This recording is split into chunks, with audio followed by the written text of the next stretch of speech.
The call was meant to be a joyful check-in. My son Michael's voice, usually so warm, had been distant for weeks, and I'd assumed it was pre-wedding jitters. I dialed, my heart performing a familiar, hopeful flutter. The video connected, but the scene that resolved on my tablet screen was a tableau of casual cruelty I could never have scripted.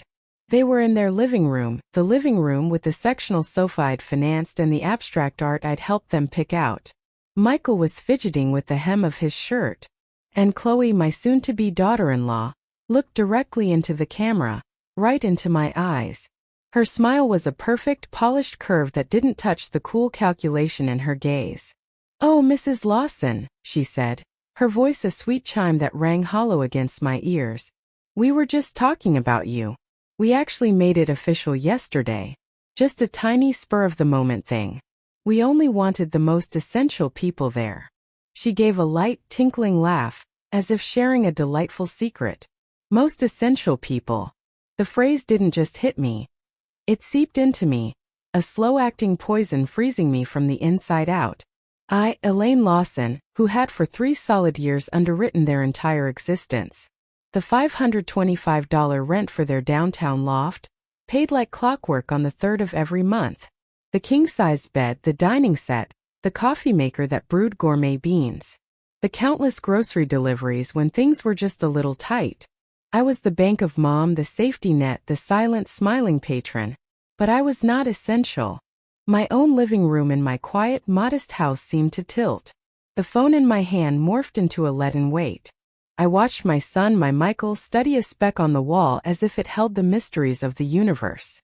Chloe, meanwhile, curled her feet beneath her on the cream-colored chaise, the one I'd special ordered, looking utterly at home in a life I'd built for them. My gaze drifted to the hallway, toward my bedroom closet. Inside, hanging in a garment bag, was a dress. Not just any dress. A tailored, tea-length dress in a soft shade of dove gray, the exact color Michael had once said made my eyes look bright. I'd spent $275 on it, plus another $100 for matching shoes and a clutch. For weeks, I'd imagined the moment. Me walking into the venue, Michael's face lighting up, him saying, "You look beautiful, Mom." I'd envisioned the photos, my arm linked through his, a genuine smile on my face, a smile that would now never be captured. The planning had been my secret solace. I'd painstakingly saved an extra $1,500 for their gift, wanting it to be generous. I'd phoned my old friend, Margot, in Edinburgh, my voice bubbling with the news. My boy is getting married. I'd even, foolishly, given my house a deep spring cleaning, baking Michael's favorite lemon bars and freezing them, just in case they wanted to come by after for a quiet toast. Every detail was a love letter to a future that had just been revealed as a mirage. It all vaporized in the space between Chloe's heartbeats. Most essential people. Michael finally dragged his eyes to the screen. "Yeah, Mom, it was super intimate. Just us, the officiant, and our 2 best friends as witnesses. It felt right."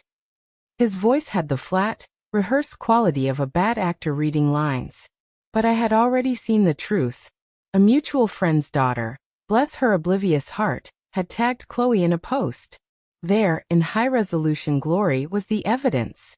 Chloe in a sleek designer gown, the one for which I'd contributed $800 last month for a major personal investment.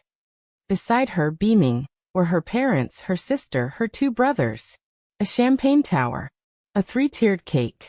At least 30 people, laughing, embracing. A celebration. From which I had been deliberately, surgically excluded. I'd helped pay for the very party that commemorated my own irrelevance. 1 week later, almost to the hour, my phone rang. It was Chloe. The voice that came through was unrecognizable, thin, frayed, a masterpiece of performed distress. "Elaine? Hi. It's bad." A choke sob, so perfectly timed. "The landlord, he served a notice. The rent is 2 weeks overdue. He said if it's not in his account by Friday, he'll start eviction proceedings. You must have forgotten the transfer this month." The tremor in her voice suggested the sky was falling, and only I held the ladder. I said nothing. I listened to the silence I created, and in it, I heard the echoes of 3 years of forgotten things. The ballet tickets I'd sold because they had a car payment. The weekend spa trip I'd canceled when Chloe needed an emergency dental procedure. The countless meals of pasta and canned tomatoes I'd eaten to stretch my budget, so theirs could accommodate restaurant dinners and new gadgets. And now, after so definitively drawing their circle without me in it, they were calling, hand outstretched, as if the past 7 days were a mere blip. "Chloe," I said, my voice a placid lake. It surprised even me. "Correct me if I'm wrong, but didn't we recently establish a new policy? I believe it was that I only extend myself for, what was the term again? Essential people." The silence that followed was so absolute, I could hear the faint hum of my refrigerator. It was the sound of a script flipping. "Elaine, I don't understand," she stammered, the desperation now real and sharp. "We've always been everything to you. You're like my own mother." Lies. Beautiful, gilded lies, packaged in the saccharine tone she exclusively used when the ATM was out of order. The same voice that had coaxed out money for the wedding band, for the mini-moon deposit, for the bespoke suit fittings. For 3 years, I had lived in a state of perpetual emotional accounting, calibrating my gestures, swallowing my words, hoping to purchase a sliver of my son's affection. I was the agreeable ghost, present only to provide, absent from any real intimacy. But that phrase, "most essential people," acted like a chemical agent, burning away the pretense. It awoke a dormant fury, a glacial rage that had been piling up layer by layer, slight by slight. I knew the number. I'd run the calculation in the dead of night, the blue light of my calculator casting a sickly glow. Rent, $18,900. Groceries and household supplies, at least $7,500. The gift of a used car down payment, $3,000. Medical bills, vacations I'd subsidized, furniture, the time I'd paid off their credit card just this once. Another $12,000. Roughly $41,400. A sum meticulously drained from the retirement fund my husband, Robert, had spent his life building for our peace. All spent to be treated as a budgetary footnote on the most important day of my only child's life. That night, after the call, I sat on the edge of my bed and wept. But these were not the silent, shame-filled tears of the past. These were hot, furious tears that scoured my cheeks. They were for every time I'd made myself small to make them comfortable, for every gift received with a shrug instead of a hug, for the mother who had vaporized into a function, a financial utility. When I awoke, the world had shifted on its axis. I looked in the bathroom mirror. The same face, lined with years of care and worry, looked back. But behind the eyes, where there was once a hopeful, searching softness, there was now a glint of unyielding obsidian. A frontier had been crossed.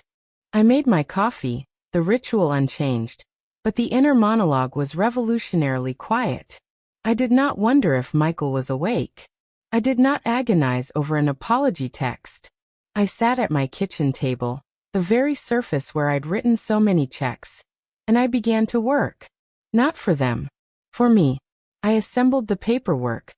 Bank statements, credit card bills, wire transfer receipts. I created a spreadsheet. I named it clarity.xlsx. Line by line, the truth unveiled itself in brutal, undeniable decimals.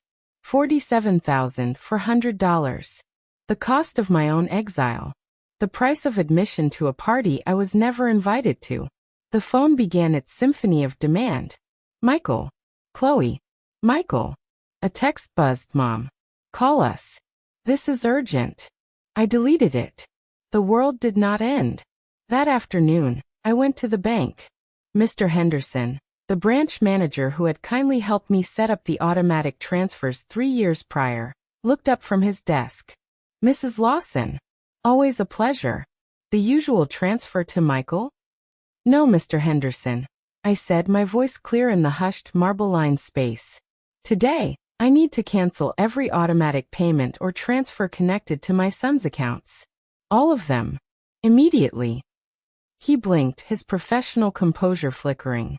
"Is everything all right?" This has been a standing order for quite some time. Everything has become perfectly clear, I replied. I'm reclaiming my financial autonomy. As he clicked through the systems, my phone vibrated incessantly in my purse. It was as if they had a psychic link to their funding source. I took it out, watched Michael's name flash, and powered it off. The feeling was liberation.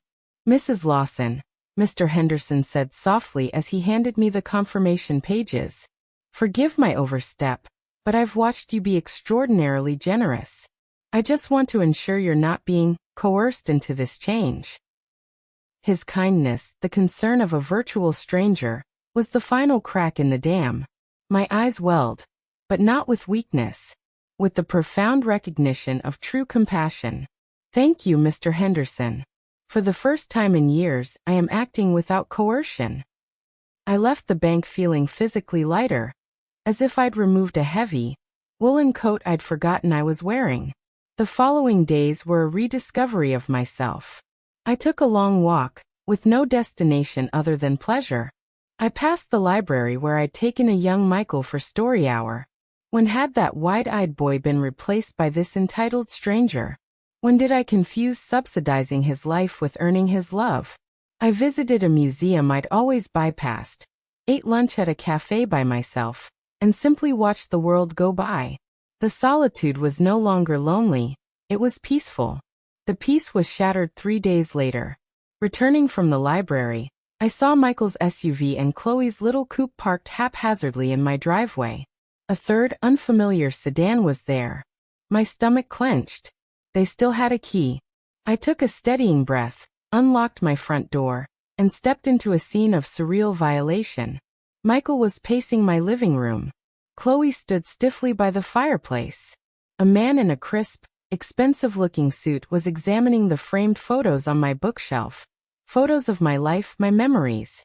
What is the meaning of this? My voice cut through the tense air. All three spun. Chloe was the first to recover, deploying her emergency sympathy face. Elaine. Thank goodness.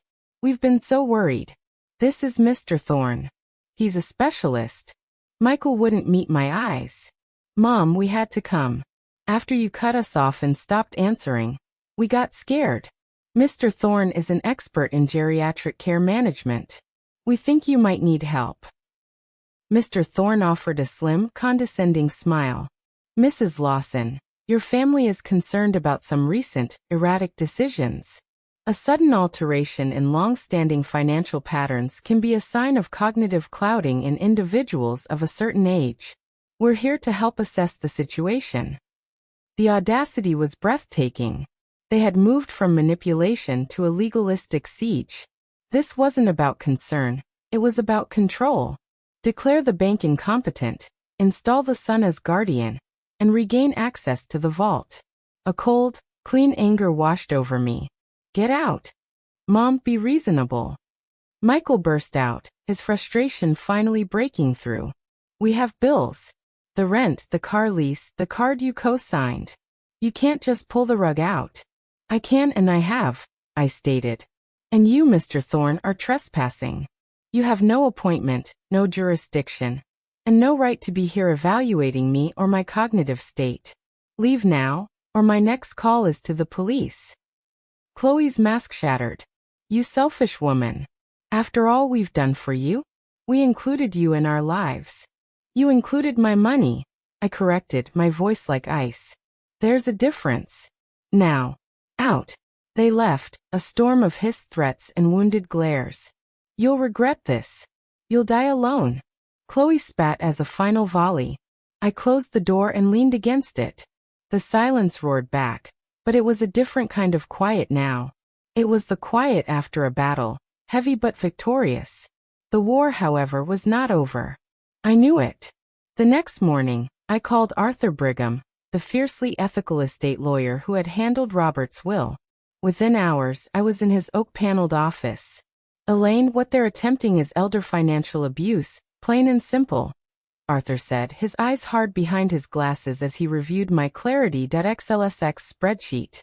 The fact that they brought a specialist into your home after being financially cut off is a huge red flag. We need to move proactively.